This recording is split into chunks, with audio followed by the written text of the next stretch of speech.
Media संस्थानों पर जातिवादी होने के सवाल बहुत उठते रहे हैं, किंतु शायद ही कभी किसी ने इस पर अपना स्पष्ट जवाब दिया होगा, अपना रुख स्पष्ट किया होगा।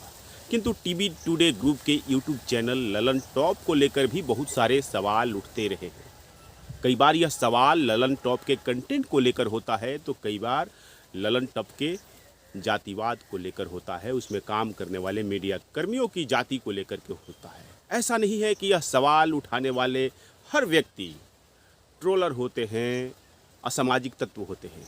ललन टॉप के कार्यशैली पर सवाल उठाने वाले अधिकतर लोगों में पत्रकार होते हैं, लिखने पढ़ने वाले लोग होते हैं, बुद्धिजीवी होते हैं, चिंतक होते हैं, गंभीर लोग होते हैं। द ललन टॉप की टीम पत्रकार सौरभ द्विवेदी के नेतृत्व में काम करती है। यूट्यूब पर इसके लगभग 2.5 करोड़ सब्सक्राइबर है। पूरे भारत की हिंदी पट्टी में इसे देखा जाता है। जब मैंने ललन टॉप को लेकर के गूगल किया तो इस चैनल पर आरोपों की लंबी फहरिस्त है। तरह तरह की टिप्पणी मिली। ललन टॉप ने ऐसे हेडलाइंस बनाकर स्टोरी छापे थे कि पूछिए मत, छोटा लिंग, निराश क्यों, हिटलर का भी छोटा था।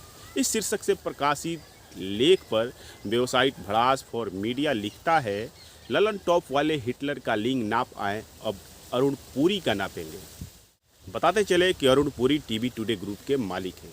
वेबसाइट ने वसीम अकरम त्यागी नाम के एक व्यक्ति की टिप्पणी को जगह दिया है, जिसमें वे लिखते हैं कि टीवी टुडे ग्रुप का एक न्यूज़ पोर्टल है ललन टॉप। इसकी एक स्पेशल स्टोरी की स्क्रीनशॉट सोशल मीडिया पर घूम रहा है। इसकी हेडिंग कुछ यूँ है, छोटा लिंग, निराश क्यों, हिटलर का भी छोटा था। पत्रकारिता का स्तर देख लीजिए साहब, कहाँ पहुँच गया है। ललन टॉप वाले से मेरा एक सवाल है कि हिटलर का लिंग छोटा था या बड़ा, लेकिन यह बताइए कि उसके लिंग को इंच टेप लेकर नापा किसने था। इसके बाद भड़ास फॉर मीडिया पर ही ललन टॉप की हेडलाइंस ये डिजाइनर वजाइना है, जिसकी आजकल खूब चर्चा हो रही है, पर डॉक्टर पथिक की टिप्पणी को जगह दी गई है। डॉक्टर पथिक लिखते हैं कि मैं द ललन टॉप के शुरुआती पाठकों में से एक हूँ। मैं ललन टॉप की निष्पक्ष पत्रकारिता का कायल हो गया था और अपने 50 दोस्तों को ललन टॉप पढ़ने की सलाह दे चुका हूँ। शुरुआत में सब ठीक चला, पर कुछ समय बाद ललन टॉप की पत्रकारिता का पतन होने लगा। समाजवाद के सपने दिखाकर ललन टॉप दक्षिणपंथी पीच पर खेलने लगा। ये वामपंथ दक्षिणपंथ भी चलता है। धंधा कोई भी हो, आर्थिक हितों के विषय में तो सचेत होना ही पड़ता है। ललन टॉप का वास्तविक पतन हुआ है कंटेंट के क्षेत्र में। ललन टॉप ने एक नारीवादी कॉलम और नारी शुरू किया। शुरुआत में तो ललन टॉप ने नारीवाद परोसा, बाद में ललन टॉप नारीवाद की आड़ में समलैंगिकता परोसने लगा। वे लिखते हैं कि ललन टॉप के आर्टिकल पढ़कर लगता है कि समलैंगिकता न्यू नॉर्मल है। जो समलैंगिक नहीं है वो जीवन में बहुत कुछ मिस कर रहा है। ललन टॉप का समाज पर समलैंगिकता थोपना भी बर्दाश्त किया जा सकता है, पर आजकल वो मधुर कथाएं और सत्य कथा के स्तर की घटिया कहानियां परोसने लगा। ललन टॉप की 2 स्टोरी देखिए। एक का टाइटल था अवैध संबंधों के शक में पति ने पत्नी के गुप्तांग को नट बोल्ट से कसा। दूसरी स्टोरी का टाइटल था पत्नी को शक था कि दूसरी औरतों से अवैध संबंध बनाता था पति। यह सब देखकर मुझे बड़ा दुख हुआ। ललन टॉप जो पत्रकारिता के क्षेत्र में क्रांति लाने आया था, वो आजकल इस विषय की लुगदी पत्रकारिता करने लगा। ललन टॉप के पतन की कहानी से मुझे एक नया सबक मिला कि बुर्जुआ वर्ग द्वारा प्रारंभ की गई क्रांति नारी के जिस्म पर आकर खत्म हो जाती है। ललन टॉप इन दिनों फिर विवादों में है, किंतु इस बार इस पर आरोप ब्राह्मणवाद का है। अब पिछले 2 दिनों पहले पत्रकार सौरभ द्विवेदी ने अपने शो नेता नगरी में एक पाठक के एक सवाल के जवाब देते हुए देखे गए, जिसमें वे कह रहे थे कि ललन टॉप जातिवादी नहीं है, ब्राह्मणवादी नहीं है। मसलन वे इसी तरह से अपनी बातें कह रहे थे। वे 4 करोड़ दर्शकों के लिए जवाबदेह हैं, एजेंडा वाले लोगों के लिए नहीं। कुछ ट्विटर के महारथी लोग इस तरह का आरोप लगाते थे अपने एजेंडा चलाने के लिए।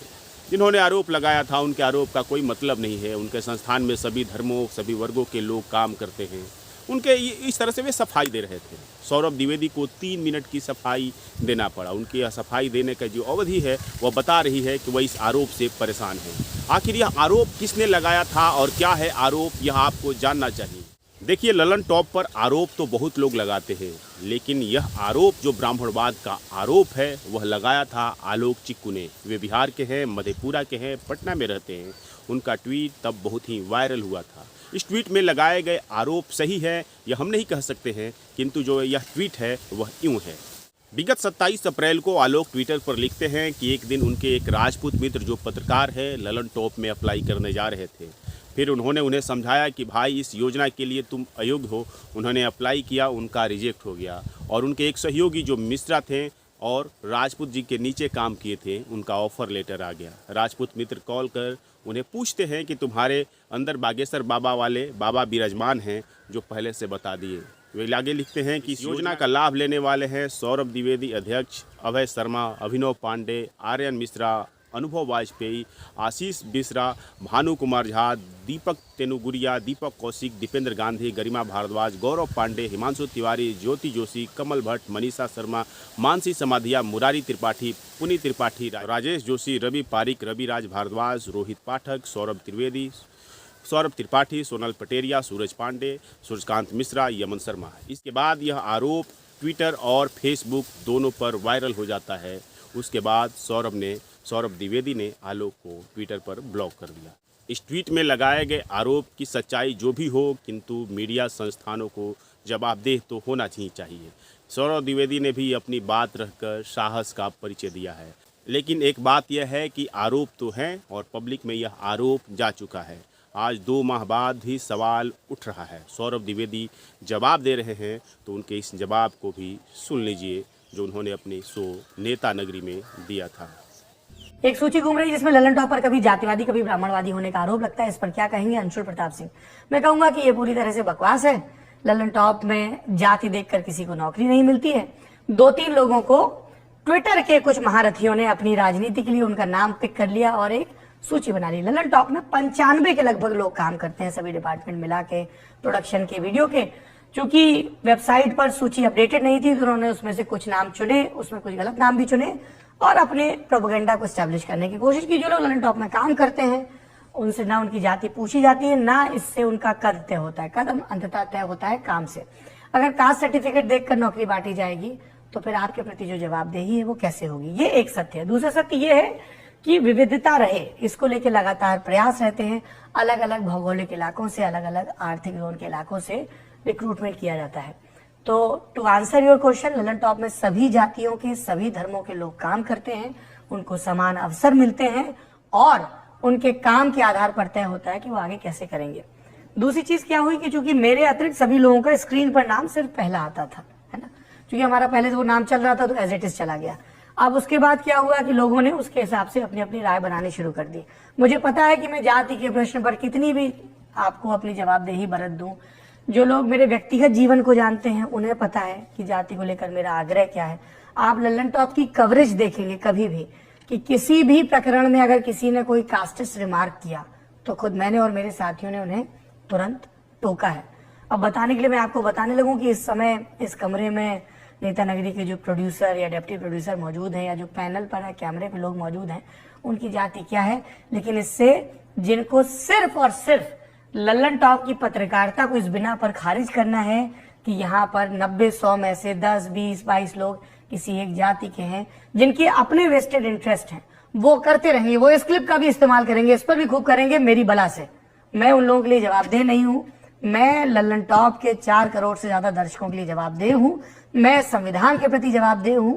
मैं इस देश में एक समतावादी समाज बने उसके लिए जवाबदेह हूं।